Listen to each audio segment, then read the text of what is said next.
lagi-lagi teriakan oleh out berkumandang ya. Padahal Manchester United eh, imbang loh, belum kalah gitu lawan Everton gitu. Cuma emang karena pemain kepercayaan Ole yang menurutku mengecewakan Ole sendiri kalau bisa aku bilang gitu. Dan itulah yang pada akhirnya bikin nama Ole terseret oleh para fans MU gitu. Ya siapa lagi kalau bukan Fred gitu, pemain yang disorot selama beberapa minggu terakhir gitu ya, karena ya semalam dia melakukan satu keputusan yang menurut kita semua adalah keputusan yang buruk, dengan memilih untuk shoulder to shoulder dengan Damare Gray yang pada akhirnya justru Fred sendiri yang kalah body balance di situ. Dan Damare Gray pada akhirnya menguasai bola, Aaron Wan Bissaka nggak expect, dan kemudian finishing diberikan oleh Andros Townsend. Dan itu agak mocking gitu ya, agak mengejek Ronaldo di Old Trafford gitu ya dengan selebrasinya. Cuma itu gimmick yang lain yang nggak penting lah buat dibahas. Cuma di sini lagi-lagi ya, Fred adalah titik lemah MU ketika set piece. Ketika corner kick adalah kesempatan yang bagus untuk ngegolin, menurutku MU malah justru harus berkali-kali gitu kan, attacking set piece pun, attacking corner pun jadi senjata makan tuan kalau bisa dibilang.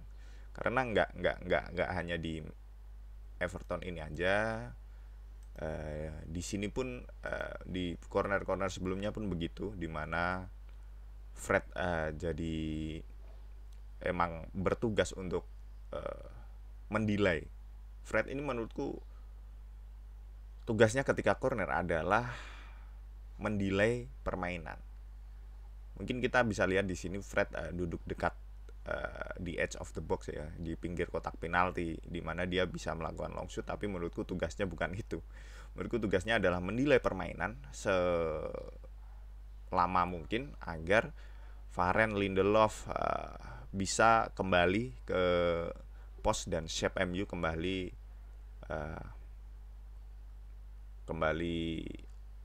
sempurna buat nggak bisa jadi counternya Everton, bisa ter istilahnya terdelay gitulah, bisa nggak jadi counter gitu lah.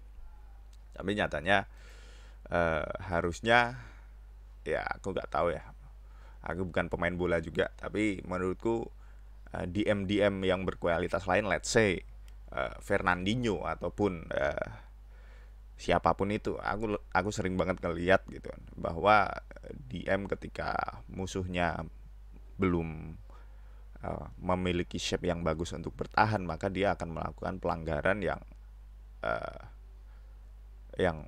yang murni untuk mendelay permainan aja, bukan ada intensi untuk melukai lawan atau mencederai lawan.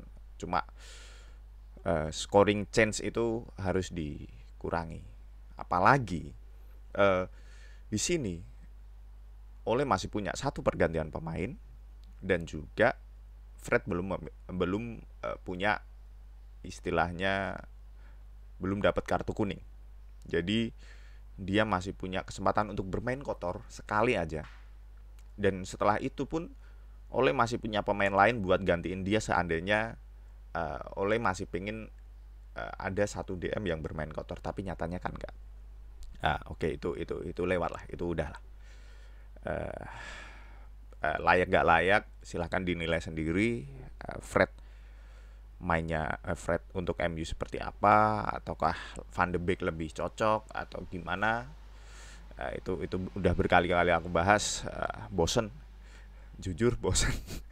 cuma ya udahlah. uh, tapi ada selain uh, major mistake, menurutku major mistake yang dilakukan Fred di sini, ada baiknya melihat permainan MU yang menurutku flowingnya udah mulai oke. yaitu tentang build up dan creating change. Cuma gini, gol Martial itu terjadi karena build up MU yang berawal dari kanan. Itu harus kita kita akui gitu. Dimana build up MU dari kanan ada Wan-Bissaka, McTominay ataupun Greenwood. Di sini Wan-Bissaka dan juga McTominay sering banget melakukan pergerakan tanpa bola, tapi sayangnya mereka dua orang bergerak di posisi yang sama. Mereka understanding one of each other kurang tahu. Mereka bisa mengisi space yang sama, di mana MU punya space yang kosong, sama sekali kosong, bahkan kita nggak lihat Fred di situ. Menurutku di sini harusnya ada Fred ataupun antara Wan-Bissaka atau McTominay. Jadi gini ya, MU bermain dengan winger yang sangat melebar gitu. Winger yang sangat melebar di mana dia bisa buka celah. Bisa bikin celah antara center back dan juga full back. Channelnya itu bisa dimanfaatkan. Dan di situ ada runner seperti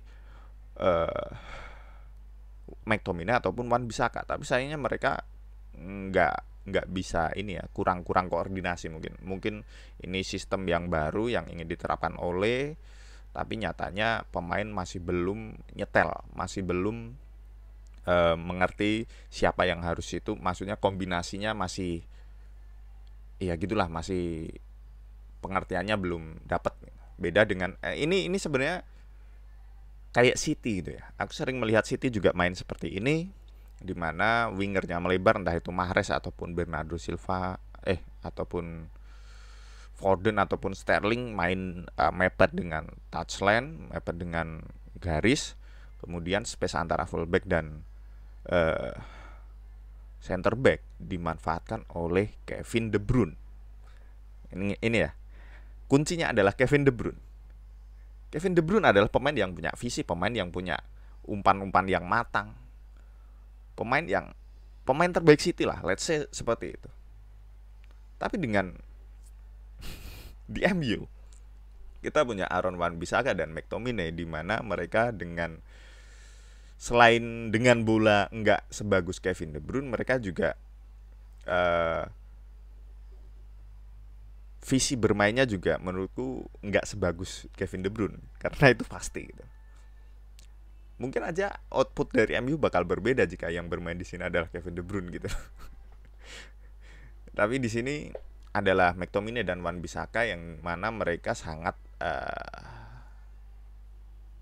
mungkin kurang bagus dengan bola, sehingga inilah yang kadang justru merugikan MU juga, di mana mereka sering kehilangan bola di area depan dan hanya menyisakan Lindelof. Harusnya ada satu orang lagi yang cover di sini, yaitu Fred menurutku ya. Ketika shape MU seperti ini, maka menurutku harus ada satu gelandang yang positioningnya ke sini. Jadi Lindelof nggak outnumber nih. Ini sekali counter, bisa aja sekali bola hilang di sini, bisa aja Lindelof keteteran loh ini. Karena posisi yang protect dia AWB dan McTominay nggak ada di situ. Dan dengan kayak gini, passing option Greenwood pun nggak bisa, nggak ada. Jadi di sini ya untung aja bola nggak hilang gitu. Tapi ada beberapa kali yang hilang. Nah ini juga sama, di mana Fred dan AWB dan McTominay nyari ruang yang sama. Ini menurutku juga mereka belum bisa menerapkan apa yang Ole inginkan gitu. Belum nyetel. Nah ini di mana 3 orang melakukan kombinasi itu lagi, tapi di sini AWB. Nah ini AWB yang kehilangan bola. Mungkin inilah yang ingin Ole terapkan ke tim, tapi dia nggak dapat pemain yang tepat. Kita tahu Ole di summer kemarin, di transfer window kemarin, pengen datengin satu right back, yang mana nama yang paling santer dikabarkan adalah Trippier ya. Menurutku Trippier mungkin akan memberikan apa yang nggak AWB berikan di sini, di mana AWB seringkali kehilangan bola. Dan di sini ketika kehilangan bola di posisi sejauh itu, maka praktis nggak ada yang cover karena McTominay pun pada akhirnya posisinya pun di depan sekali gitu loh. Dan hanya menyisikan lagi-lagi Lindelof. Lindelof bakal outnumber. Dan di sini untungnya kejadian gitu ya. Untungnya kejadian. AWB kehilangan bola, Everton counter, dan di sini Greenwood yang track back. Dan akhirnya Greenwood harus bikin pelanggaran kartu kuning di sini. Nah, ini juga MU ketika build up. Mereka seringkali build up lewat sayap. Mereka main-main di situ, mereka narik semua pemain Everton ke salah satu sayap yang pada akhirnya ngosongin pemain-pemain lain di sayap yang lain. Dan ini menurutku taktik yang bener-bener oke dari Ole gitu loh. Stretch the play gitu. Kita lihat betapa kosongnya Anthony Martial di sini. Ole udah punya taktikal, punya sistem. Hanya saja kadang sistem itu nggak bisa dipenuhi oleh para pemainnya gitu loh. Sistem ini kalau pemain-pemain MU bisa menguasai bola dengan tenang, nggak gerasa-gerusu seperti yang dilakukan McTominay ataupun AWB, itu pasti berjalan dengan bagus. Contohnya di sini, di golnya MU. Ketika mereka bertiga bisa lolos dari pressing lawan, maka yang tersisa adalah Bruno yang tinggal ngumpan ke Martial dengan ruang yang sangat kosong. Dan akhirnya terjadi gol. Itu sistem dari Ole udah mantep lah menurutku, udah oke. Kita bisa lihat sistem yang ingin dia terapkan gitu. Maksudnya ketika orang bilang taktiknya Ole monoton gitu-gitu, tapi memang ada. Kita mulai mengerti apa yang dia inginkan, tapi pemain-pemain yang dia pakai itu belum bisa mengeksekusi taktikalnya. Itu.